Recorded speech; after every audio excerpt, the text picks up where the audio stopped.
한 젊은 청년이 자기 마음대로 세상을 살다가 하나님을 만나고 그의 크신 사랑과 은혜를 깨닫고 하나님을 쫓아 살기를 원했습니다.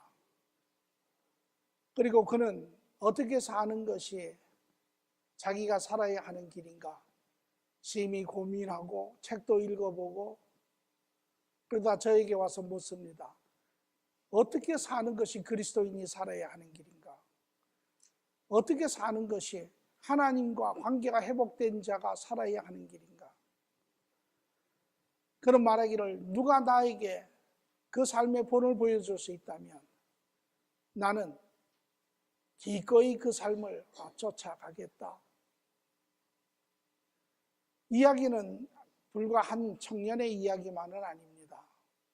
우리 모두 그리스도 안에 구원을 얻은 자들, 하나님과 관계가 회복된 자들이 모든 자가 묻는 질문입니다. 과연 어떻게 사는 것이 바로 사는 것인가? 어떻게 사는 것이 그리스도인이 살아야 하는 것인가? 때로는 혼돈스럽고 때로는 당황스럽고 때로는 세상 가운데 배운 그 삶과 섞여진 그러한 자기의 관점과 자기의 가치관을 보고 당황해 하기도 합니다. 과연 어떻게 사는 것이 바로 사는 것인가? 우리 모두에게도 이러한 원함이 있고 이러한 삶을 이루어내기를 원합니다. 저는 그에게 이렇게 이야기를 했습니다. 성도는 하나님과 교제하는 사람이다. 성도는 하나님과 동행하며 그분의 인격을 닮아가는 사람이다. 성도는 하나님의 선하신 사역을 함께 이루어내는 자이다. 이것이 하나님 나라의 삶이요. 이것이 그 안에 속한 자로서 하나님과 교제하며 그분이 우리의 삶의 주인이 되시며 이제 그분과 동행함으로 그분의 선하심과 신실하심이 우리의 심령을 변화시키시며 우리는 나아가 그분이 가장 기뻐하시는 그 일을 함께 이루어내는 자가 바로 성도의 삶이다. 이것은 저의 깨달음이기도 하고 제가 살아가는 길이기도 합니다. 바라기는 여러분 모두도 그 삶을 이루셔서 이 땅에 우리에게 주어진 삶들을 잘 마감하고 하나님 앞에 서는 그러한 삶들이 되기를 바랍니다. 로마서 12장 1절에 2절의 말씀을 이렇게 이야기합니다. 나는 하나님의 자비하심을 힘입어 여러분에게 권하노라. 사도 바울의 이야기입니다.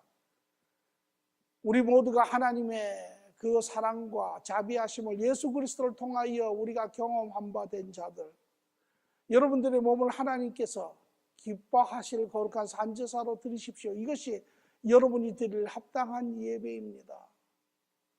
하나님과 바른 교제를 하는 자, 하나님 안에서 우리가 얼마나 엇나갔으며 우리가 얼마나 잘못된 자인지를 인정하는 자, 이제 자기의 길을 내려놓고 하나님의 길을 쫓아가는 자, 이런 자는 시대의 풍조로 본받지 아니하고 마음을 새롭게 함으로 주님 안에서 우리의 가치관이 달라지고 우리의 관점이 달라지고 우리의 삶의 목적과 길이 달라지는 자, 이런 자는 하나님의 선하시고 기뻐하시고 온전한 뜻이 무엇인지를 분별하도록 하십시오.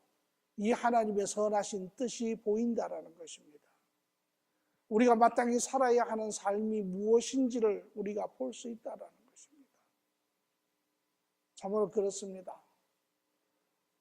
우리 공동체 안에서도 이미 이 하나님의 선한 길을 발견하고 뜨거운 마음으로 주님과 함께 그 길을 이루며 가시는 분들도 있고 아직은 그 길을 발견하지 못한 분들도 있습니다. 오늘 저는 개인적으로 바라기를 여러분 모두가 그 하나님이 우리에게 향하신 그 뜻을 발견하시고 그 뜻을 이루어내기를 원합니다. 오늘 그래서 마지막으로 내가 살아야 하는 삶의 세 번째, 성도는 하나님의 사역을 이루는 자입니다. 본문의 말씀은 디모데후서 4장 1절에서 2절의 말씀, 하나님 앞과 살아있는 자와 죽은 자를 심판하실 그리스도 예수 앞에서 그가 나타나실 것과 그의 나라를 두고 엄히 명하노니 너희는 말씀을 전파하라. 때를 얻든지 못 얻든지 항상 힘쓰라. 범사에 오래 참음과 가르침으로 경책하며 경계하며 권하라. 사도 바울이 그의 삶을 통하여 하나님이 우리에게 주시는 말씀이기도 합니다. 우리 모두가 그리스도의 그 감격을 우리가 기억하고 그 기쁨을 우리가 기억하고 우리 모두가 마음에 뜨거운 열정이 있죠. 우리가 어찌하면 그리스도를 따를 것인가? 우리가 어찌하면 이 삶을 함께 나눌 것인가? 오늘 우리는 우리의 마음을 다시 한번 점검하고 우리의 사고와 우리의 삶의 길이 결정되는 그런 시간이 되기를 바랍니다. 무엇이 우리로 하여금 복음을 전하게 하나요? 무엇이 여러분의 마음을 뜨겁게 합니까? 무엇이 여러분의 마음을, 여러분의 발길을 세상을 향하여 가게 합니까? 그것은 첫째, 우리의 기쁨입니다. 복음을 전하는 것은 우리의 기쁨입니다. 그리스도와 바른 관계를 가진 자, 참으로 하나님과 관계가 회복된 자들은 말할 수 없는 기쁨이 있습니다. 그리스도 안에서 발견한 그 삶, 우리를 죄에서 구원한 삶, 우리를 우리의 심령 가운데 우리의 죄책감과 우리의 후회와 우리의 그러한 쓴뿌리와 이러한 고통으로부터 우리를 자유롭게 한 그 삶, 나아가서 우리가 살아야 하는 이유가 무엇이며 우리가 어떻게 살아야 할 것이며 이제 분명한 그러한 목표를 바라보며 살 수 있는 삶, 우리의 미래에 대해서 말할 수 없는 소망과 그러한 기대를 가지고 사는 삶, 이것이 우리가 그리스도를 통하여 발견한 삶입니다. 오늘 이러한 삶을 사는 자라면 이것이 우리에게 얼마나 기쁨이 되며 또한 모든 사람들에게 얼마나 큰 기쁨이 되는지를 아는 사람입니다. 누가복음 2장 10절에도 이 복음을 이렇게 이야기합니다. 천사가 이르되 무서워하지 말라. 보라, 온 세상에게 미칠 큰 기쁨의 좋은 소식을 너희에게 전하노라.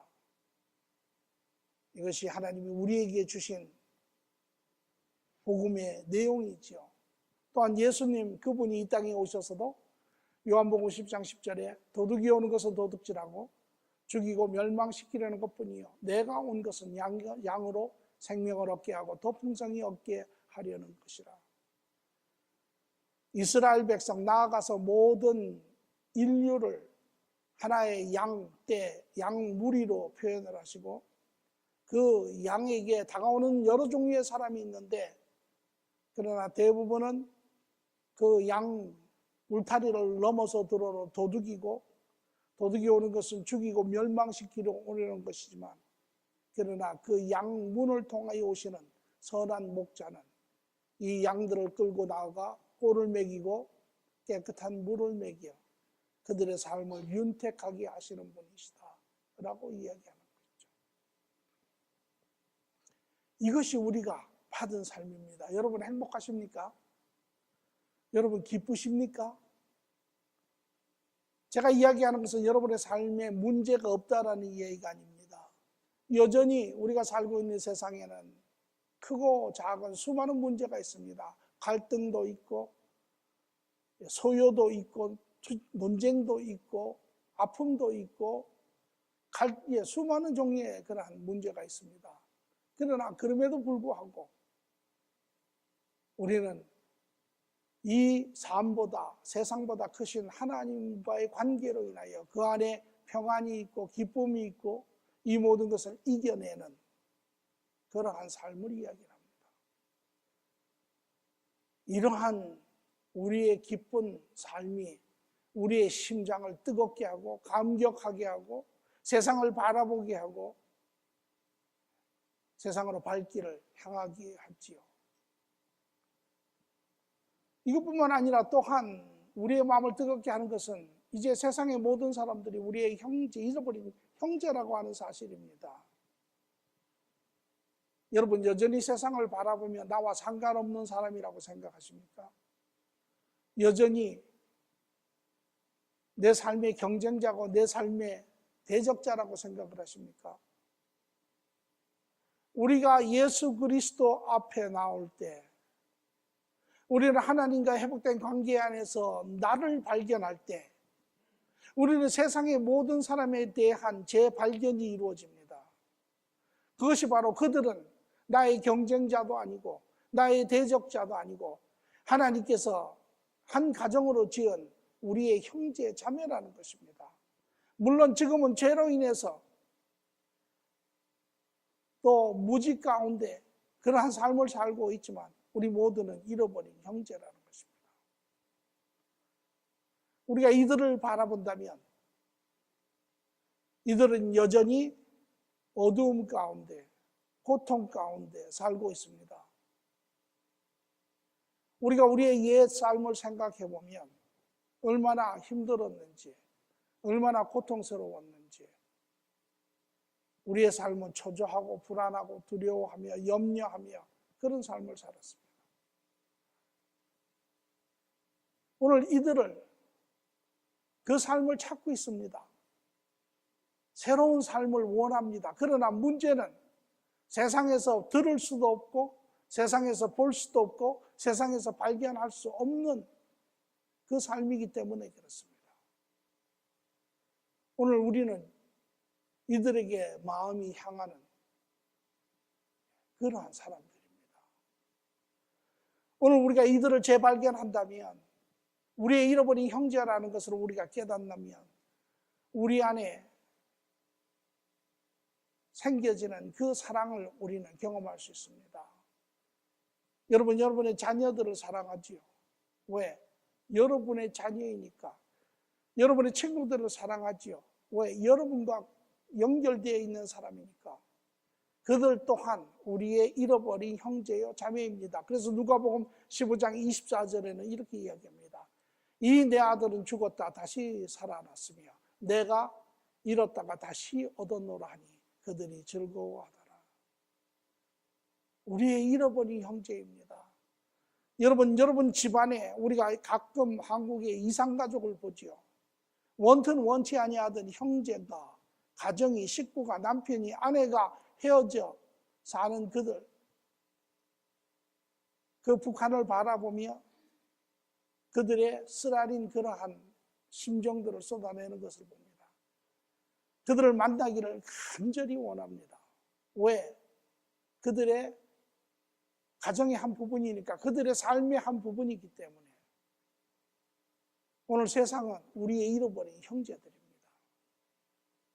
오늘 우리가 그것을 확인한다면 우리의 심령 가운데 그들을 향한 우리의 긍휼함이 우리의 애정이 자라는 것을 우리는 봅니다. 여러분 사랑하면 희생을 감당합니다. 사랑하면 어떠한 것도 희생하려고 합니다. 여러분의 사랑하는 자들이 위험에 처해 있으면 어려움에 처해 있으면 여러분은 어떻게 해서든지 그 문제를 해결하려고 하고 그들을 도와서 어려움에서 건져내려고 하지요. 오늘 우리가 그들을 사랑하고 그들을 바로 안다면 오늘 그리스도 안에서 내가 발견된다면 우리는 그들에 대한 사랑을 막을 수 없습니다. 여러분의 자녀가 여러분의 사랑하는 자가 만일 물에 빠져 허덕이며 죽어가고 있다면 여러분은 모든 상황을 무시하고 어떠한 것도 여러분은 관계치 아니하고 여러분은 즉각적으로 그 사랑하는 자를 위해서 뛰어들 것입니다. 여러분이 양복을 입었든 여러분 안에 셀폰이 있든 여러분 안에 어떠한 중요한 것이 있든 그것은 중요하지 않습니다. 사람이 여러분을 향해서 뭐라고 이야기하든 중요하지 않습니다. 심지어 여러분이 수영을 할 줄 몰라서 빠져 죽을 수 있는 그런 가능성이 있다 할지라도 그것까지도 고려하지 않을 것입니다. 그리고 그 자를 구해내려고 애를 쓰지요. 왜? 사랑하기 때문에. 사랑이 우리의 심령을 채우면 우리를 강권합니다. 우리를 움직이게 합니다. 우리를 가게 합니다. 우리를 뛰어들게 합니다. 우리를 버리게 하지요. 제가 아는 한 청년이 고질병인 간질로 고생을 합니다. 그러나 그 젊은이는 그 간질병이 선천적으로 온 것이 아닙니다. 후천적으로 어떤 사건을 통해서 그 간질병이 생겼습니다. 그 사건은 그 청년에게 동생이 어렸을 때 하나가 있었는데 둘 다 어린 나이죠. 국민학교 때. 물가에 갔는데 자기 앞에서 동생이 물에 빠져서 죽어가는 것을 보았습니다. 이 형은 그 상황이 두렵고 그 상황에 어떡할 줄을 모르고 머뭇머뭇거리다가 그 동생이 빠져 죽었습니다. 그 사실이 이 젊은 청년의 모든 시스템을 망가시켰어요. 그리고 그 충격이 워낙 커서 그에게 간질이 생겼습니다. 지금도 그 간질을 가지고 삽니다.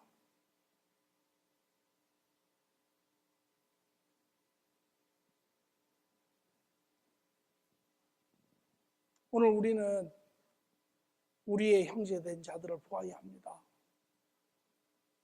그리고 그들에 대한 우리의 흘러나오는 열정을 우리는 막지 말아야 하지요.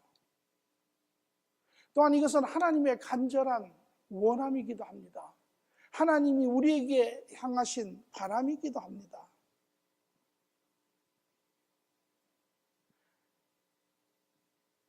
예수 그리스도가 이 땅에 오신다고 하는 것은 하나님의 모든 것입니다. 그래서 성경은 우리에게 이야기로 하나님은 그의 모든 것을 예수 그리스도에게 주시기를 원하시고 오로지 예수 그리스도를 통하여 그의 영광을 받으시기를 원하신다라고 이야기하죠. 하나님이신 그분이 하늘 보좌를 내려놓으시고 이 땅에 인간으로 오셔서 인간으로서의 모든 조롱과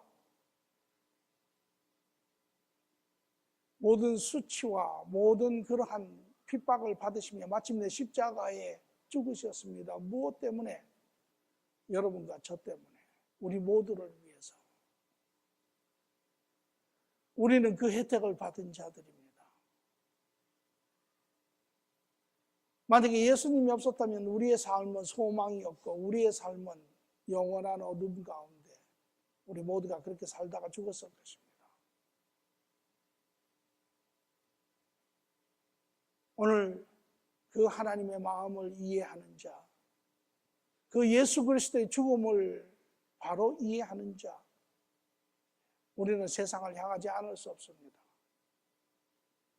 만약에 우리가 세상에 등을 돌린다면 그것은 우리 예수 그리스도에게 등을 돌리는 것이고 우리는 그의 죽음을 헛되이 하는 자들이 될 것입니다. 이것이 우리의 마음을 강권하지요. 이것이 우리로 하여금 세상을 바라보게 합니다. 이것이 우리로 하여금 세상을 향해서 가게 하는 것이죠. 이것이 하나님에게 속한 자들입니다.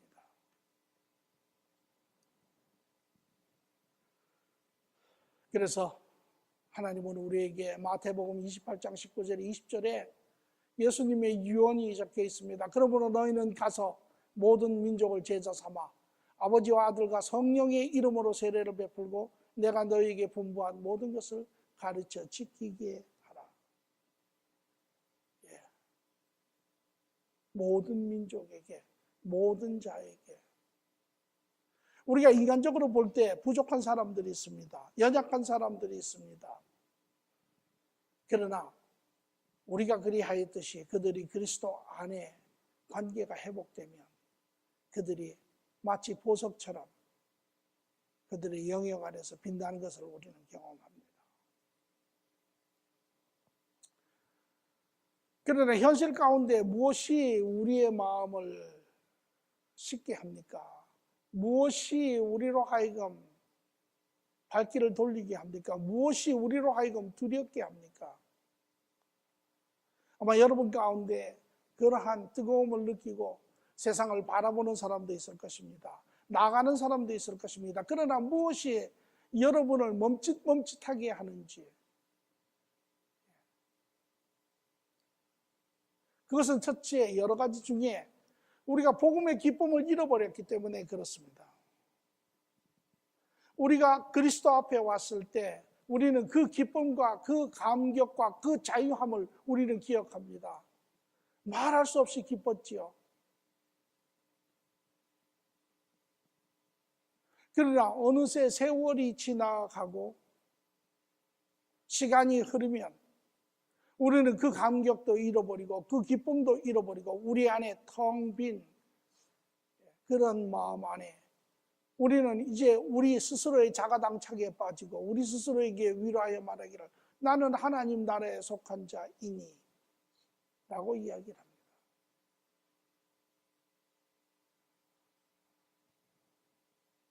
참 묘하지요. 그래서 인간은 망각의 존재라고 이야기하는 것 같습니다. 잃어버린 존재지요. 우리가 잃어버린다고 하는 것은 그 의미가 무엇이냐면 하나님과 관계가 소홀하다라는 것입니다. 우리는 그 살아계신 하나님과 만남의 시간이 되었으면 그로부터 그분과 우리는 더욱더 긴밀한 깊은 그러한 교제 가운데 들어가고 그분의 교제를 통하여 우리의 기쁨과 우리의 감격은 매일매일 새롭게 증폭되는 그러한 삶을 사는 것이 마땅합니다. 그러나 그렇지 아니하면 우리는 그 기쁨을 다 잊어버리고 감격도 없이 그렇게 삽니다.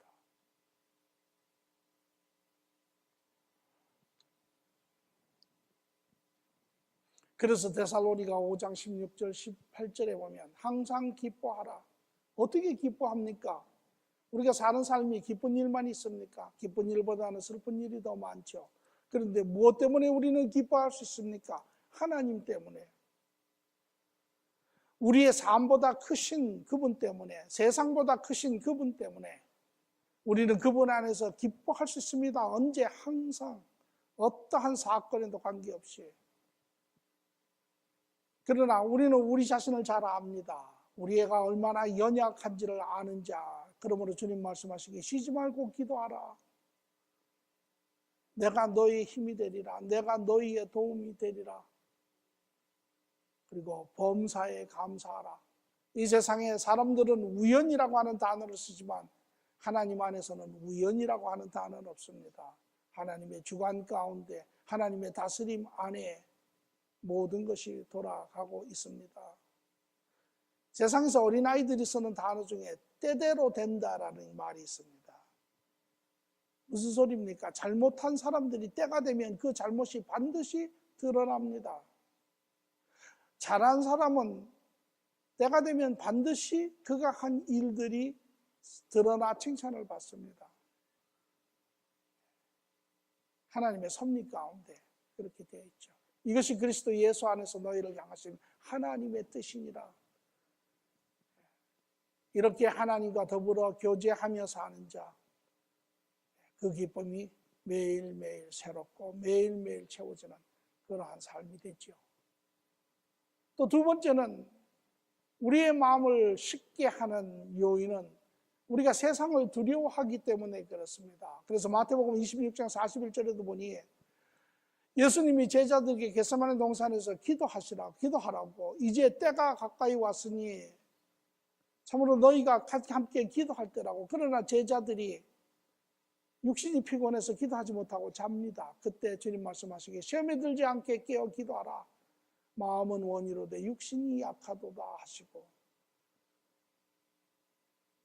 우리 모두가 다 그리스도에 대한 사랑, 그리스도를 쫓아가고자 하는 그러한 마음의 원함이 있지만 반대로 우리는 또한 세상 가운데 사는 그러한 하나의 존재로서, 인생으로서 우리는 세상을 두려워합니다.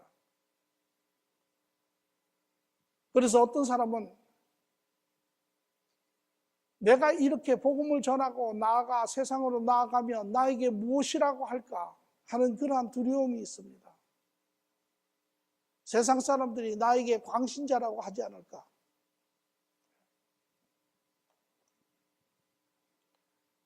또 어떤 사람은 이 복음을 전하면 나는 성경도 많이 알지 못하고 나는 어떠한 신학적인 그러한 것도 배워본 적이 없고 두려워합니다. 또 어떤 사람은 예전에 전도할 때 가졌던 받았던 그런 부정적인 경험들, 이런 것들이 그 사람으로 하여금 두렵게 하죠. 어떤 한 청년은 저한테 와서 그렇게 이야기합니다. 목사님, 전도하기를 원하는데, 나아가 복음을 전하기를 원하는데 두렵습니다. 그래서 왜 두렵냐고 물어보니까 내가 지금 이렇게 매일매일 넘어지는 내가 나가서 그 삶을 전하기가 두렵습니다. 그 사람들이 저를 보고 뭘 할지 두렵습니다. 그러면 완전한 사람이 아무도 없는데 아무도 복음을 전할 사람이 없죠. 그래서 제가 청년에게 이렇게 이야기했습니다. 복음을 전하기를 두려워하지 말라.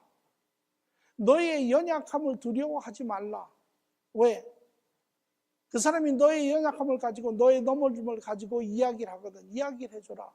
네가 그 전에 어떤 사람이었는지, 네가 얼마나 그 전에 더 연약하였는지, 그러나 현재 그리스도로 말미암아 너의 삶이 얼마나 나아졌는지, 또 앞으로 얼마나 나아질 것인지, 그러면 너의 넘어짐조차도 하나님 앞에 그들에게 기쁨이 될 것이다. 이것이 우리의 모습입니다. 여기에 개인적으로 하나를 더 추가한다면 우리의 연약한 육신이 있죠. 우리는 복음을 전하자 하면 즉각적으로 우리의 심령 가운데 들리는 소리가 있습니다. 그게 뭐냐면 싫다라는 거죠. 왜 싫습니까? 우리의 육신은 편안한 것을 원하고, 우리의 육신은 대접받기를 원하고, 우리의 육신은 다른 사람이 나에게 무엇을 해주기를 원하기 때문에 그렇죠. 내가 나아가 희생하며 다른 사람을 위하여 내 시간과 내 물질과 이런 것을 하기 싫다라는 것입니다.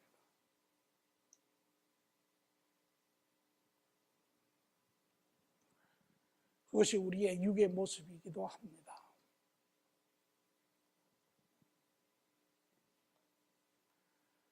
저는 여러분 모두가, 우리 모두가 그러한 뜨거운 마음들을 가지고 세상을 바라보며 우리의 그러한 두려움을 내려놓고 열매 맺는 그러한 삶들이 되기를 바랍니다. 이것이 성도의 마땅한 삶이지요. 그러면 좀 더 구체적으로 우리는 어떻게 복음을 효과적으로 전할 수 있습니까? 복음을 전하는데 가장 중요한 것 중에 하나는 우리가 주 안에서 기쁜 삶을 먼저 보여주어야 합니다. 우리가 그 안에서 기쁜 삶을 살지 아니하면 우리가 어떤 말로 그들에게 복음을 전한다 할지라도 그들은 이질감을 느끼고 그들은 쉽게 그들이 들어보지 못한, 그들이 보지 못한, 그들이 배워보지 못한, 그들이 경험하지 못한 것을 받아들이지 않습니다. 제가 가끔 제 아내를 쫓아 마켓을 가면, 큰 마켓에 가면 좋은 게 하나 있습니다. 그게 뭐냐면 각 회사에서 나와서 자기 제품을 이렇게 잘라놓고 소개를 합니다. 그리고 맛보라는 거죠. 가급적이면 그냥 지나가지 않습니다. 맛을 봅니다. 왜? 맛을 보고 그게 맛이 있어야 물건을 사지요. 맛을 봤는데 맛이 없으면 물건을 안 삽니다. 그냥 지나갑니다. 그런데 맛이 있으면 이제 물어봅니다. 이거 얼마입니까? 이거 어떻게 사야 합니까? 우리의 복음을 전하는 것도 마찬가지입니다. 우리의 삶을 통하여 그들이 맛을 보아야 합니다. 그 맛이 좋을 때 그들은 우리에게 묻죠. 아, 이거 어떻게 하면 됩니까? 우리도 어떻게 하면 이러한 삶을 살 수 있습니까? 그래서 우리의 삶을 먼저 그들에게 보여야 합니다. 우리가 이러한 삶을 보일 때 그들과 관계가 형성이 되고 우리가 그들의 삶을 이해하고 그들이 알지 못한 삶의 길들을 우리는 부분적으로 제시를 합니다. 그들의 관심이 생기죠. 아, 저들이 사는 저 삶, 우리가 살고 있는 삶과 다른데 왜? 억울한 일이 생겼는데 화를 안 냅니다. 속상한 일이 생겼는데 변명하지 않습니다. 삶의 문제가 고통이 있는데 흔들리지 않습니다. 그러한 사람들을 볼 때 그 안에 새로운 것을 그들이 보기 시작하죠. 그래서 골로새서 3장 17절에는 무엇을 하든지 말이나 일에나 다 주 예수의 이름으로 하고 그를 힘입어 하나님 아버지께 감사하라. 그리스도 안에서 그리스도의 자녀로서 그리스도의 대변인으로서 그 삶을 살라라는 것입니다. 그리하면 사람들이 그 삶을 보고 압니다. 참으로 중요하죠. 얼마 전에 남북 정상회담이 있었습니다. 그리고 이제 그 정상회담과 더불어 많은 일들이 일어나고 있는데 그 중에 하나가 문화교류지요. 그래서 이북에서 예술단이 내려와 한국에서 공연을 했고 한국의 예술단이 올라가서 이북에서 공연을 했습니다. 이북의 예술단이 내려와서 한국의 노래들을 많이 했습니다. 그렇죠? 원래 그들이 잘하고 그들이 항상 부르고 그들의 삶이 우러나오는 노래는 혁명적인 노래입니다. 백두산부터 한라산까지 우리 주체사상 수령님 이렇게 나가는 그러한 혁명 노래죠. 만약에 그들이 그 혁명 노래를 한국에 와서 불렀더라면 한국 사람들은 아마 엄청난 이질감을 느꼈을 거예요. 또 반대로 한국의 예술단이 이북에 올라가서 거기에는 걸그룹도 올라가고 막 걸그룹이 올라가가지고 그냥 그 이북에서 들어보지도 못하고 듣지도 못한, 물론 부분적인 사람은 경험이 있겠지만 대부분의 사람들은 그런 걸 보고 그들이 엄청난 이질감을 느끼고 어떤 사람은 아마 그랬을 거예요. 저 자본주의 국가에서 배운 저 타파적인 저런 삶의 모습을 보러 아마 이랬을 거다 합니다. 그러나 제가 느낀 건 이렇습니다. 자기네들이 금방 들어갈 수 없고 자기네들이 엄청난 괴리감을 느끼고 이질감을 느끼는 그러한 문화이지만 그들은 그것을 넘어서 다른 하나를 보는데 대한민국 사람들이 사는 삶이 우러나오는 것을 봅니다. 저들이 그 음악이지만 율동이지만 그 자유롭게 표현하는 그것이 가사에 있어서도 그렇고 그것을 보았을 때 한편으로는 이질감을 한편으로는 가까이 갈 수 없는 그런 부분을 느끼지만 왜? 오랫동안 그 체제 안에 살았으니까. 그러나 한편으로는 그들이 보지 못했던 그런 삶의 모습들, 그들이 들어보지 못한 그런 가사의 내용들, 이것을 가지고 그들은 아마 큰 흔들림이 있었으리라 저는 생각을 합니다. 삶을 맛보아야 합니다. 어디에서 그들이 이 하나님의 나라의 삶을 맛보겠습니까? 성도들의 삶에서, 우리의 행동에서, 우리의 모든 상황에서 그들은 그러한 맛을 볼 수가 있지요. 그때 우리는 비로소 주 안에 그 복음을 증거해야 합니다. 그리고 그 복음을 증거할 때 이제 그 삶의 맛을 보는 그들, 마음에 동요가 있는 그들, 호기심을 가지고 있는 그들은 이제 이 복음에 귀를 기울이며, 그것이 비록 생소한 개념이라 할지라도, 그것이 그들이 알지 못하는 그러한 다른 세계라 할지라도 그들은 그 안에 호기심을 가지고 그것을 찾기 시작하겠지요. 오늘 세상 사람들이 듣고자 하는 것은 하나님의 나라의 이야기입니다. 우리가 살고 있는 세상의 이야기가 아닙니다. 오늘 우리는 우리가 살고 있는 세상의 이야기를 자꾸 하려고 합니다. 왜? 그들의 이질감을 없애기 위해서.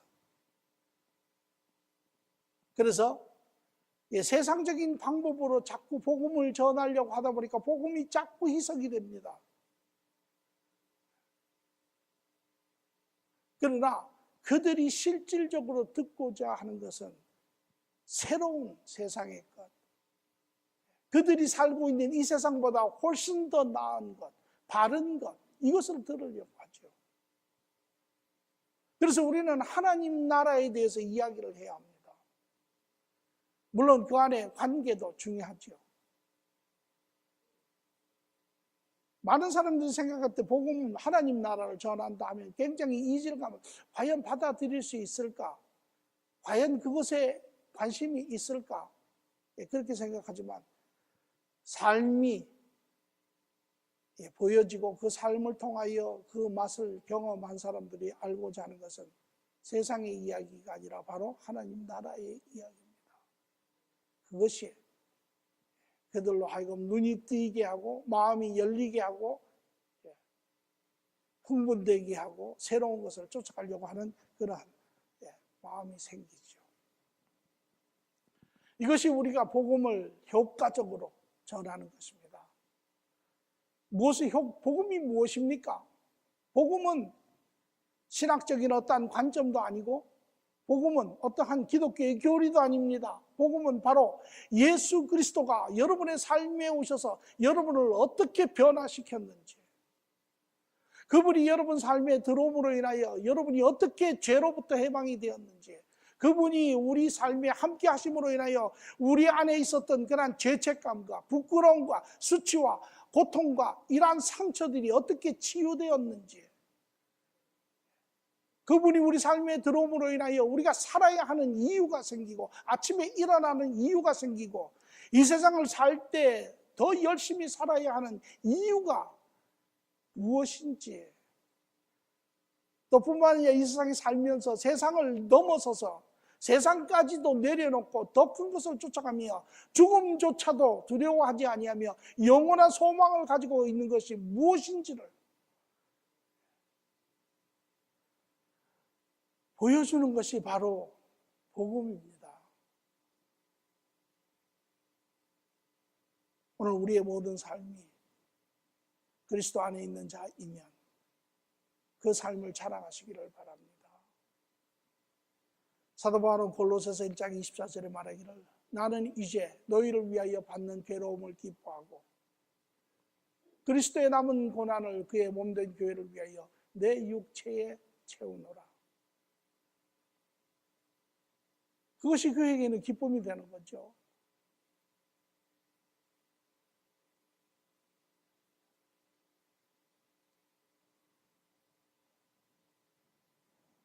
우리는 하나 더 나아가, 그러면 복음을 우리는 어디서 전할 수 있습니까?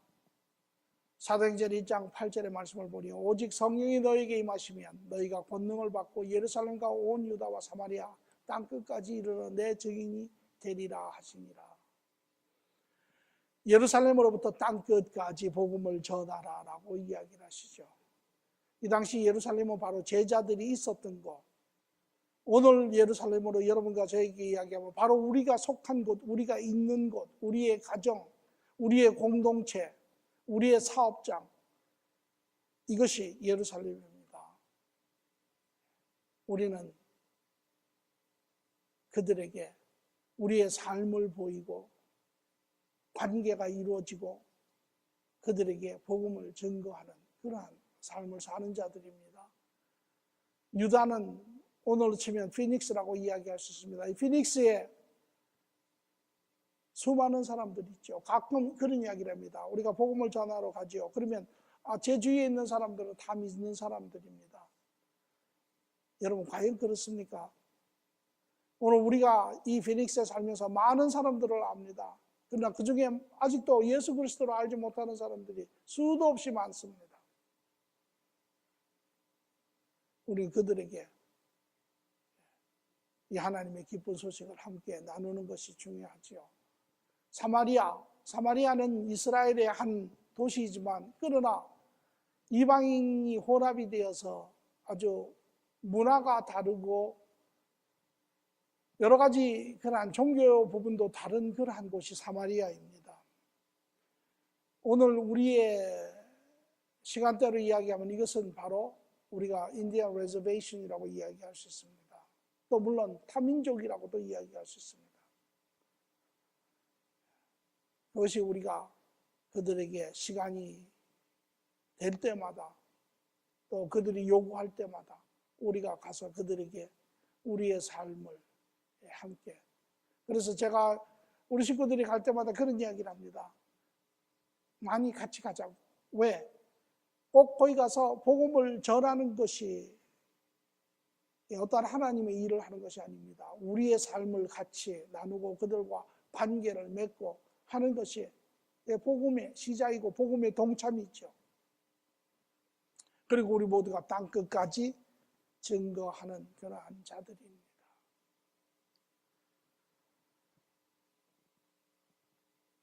오늘 성도는 그 삶이 어떤 것입니까? 성도의 삶은 이 땅에서부터 하나님의 백성으로 하나님의 나라의 삶, 하나님의 사역을 이루는 자들입니다. 그러므로 복음을 전하는 것은 그리스도인의 증거입니다. 복음을 전하는 것은 하나님의 사랑을 받은 자의 증거입니다. 복음을 전하는 것은 살아계신 하나님을 증거하는 것입니다.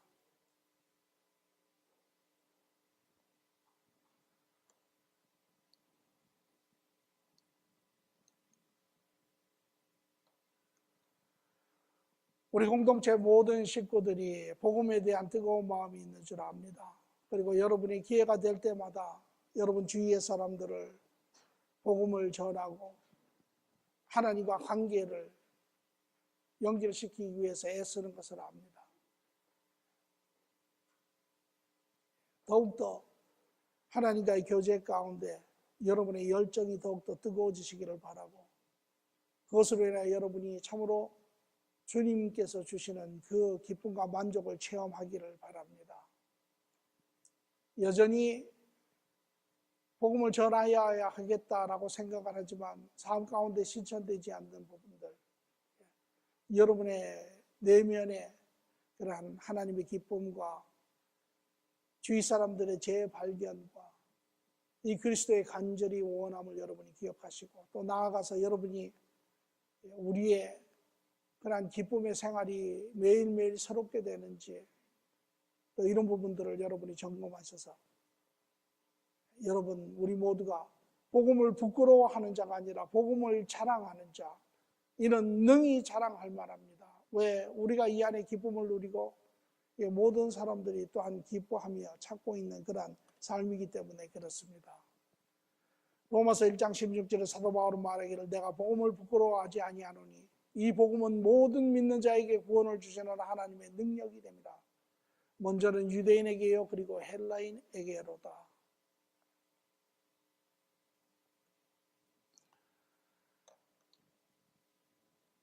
우리는 또 새롭게 시작할 필요가 있습니다. 이것이 우리의 기쁨입니다. 오늘 하나님이 일하시는 그곳에서 예수님도 나도 아버지가 일하시면 나도 일한다라고 이야기한 것처럼 오늘 주님께서 일하시는 그곳에서 우리도 또한 함께 일합니다. 우리는 그 주님을 알기 때문에 시작은 우리의 가정에서부터 시작해야 합니다. 사랑하는 자들, 그들에게 복음을 통하여 새로운 삶을 우리는 보여줘야 합니다. 여러분의 자녀들 위해서 여러분 복음을 전해야 합니다. 복음을 전했는데 잘 듣지 않습니다. 기도하십시오. 그리고 복음을 전하십시오. 복음을 여러분의 삶을 통하여 그 복음의 맛을 보게 하십시오. 그러면 그들은 돌아옵니다. 여러분의 사랑하는 자, 여러분의 남편이든 여러분의 친구든 여러분의 친지든 그들에게 복음을 증거하십시오. 복음을 두려워하지 마십시오. 살리는 것입니다. 여러분의 자녀들에게 모든 좋은 것을 준다 할지라도 여러분이 복음을 그들에게 주지 아니하면 결국 그들의 삶은 헛된 것이며 마지막에 그들은 불행스럽게도 부모를 탓할 것입니다. 여러분 자녀들에게 복음을 가르치십시오. 주위 사람들에게 복음을 증거하십시오. 그래서 하나님 앞에 기쁨이 되는 삶이 되기를 간절히 축원합니다. 좋으신 주님 감사합니다. 내가 마땅히 살아야 할 삶에 대해서 하나님, 우리는 그리스도와 관계가 회복된 자요, 우리는 그리스도와 함께 동행하며 우리의 인격이 변해가는 자요, 삶이 변해가는 자요, 그리스도와 동행하며 이제 하나님의 기뻐하시는 그 일을 동참하여 이루어내는 자임을 다시금 하나님 우리에게 듣게 하시고 우리의 삶을 조명하게 하시고 우리의 삶의 길들을 조율하게 하시는 주님 감사합니다. 아버지여, 아버지여, 참으로 그 복음을 전하는 자, 그 복음의 삶을 살 뿐만 아니라 그 복음의 삶을 나눔으로 인하여 그 생명이 살아나는 기쁨을 경험하게 하여 주시옵소서. 감사하며 예수님의 이름으로 기도합니다.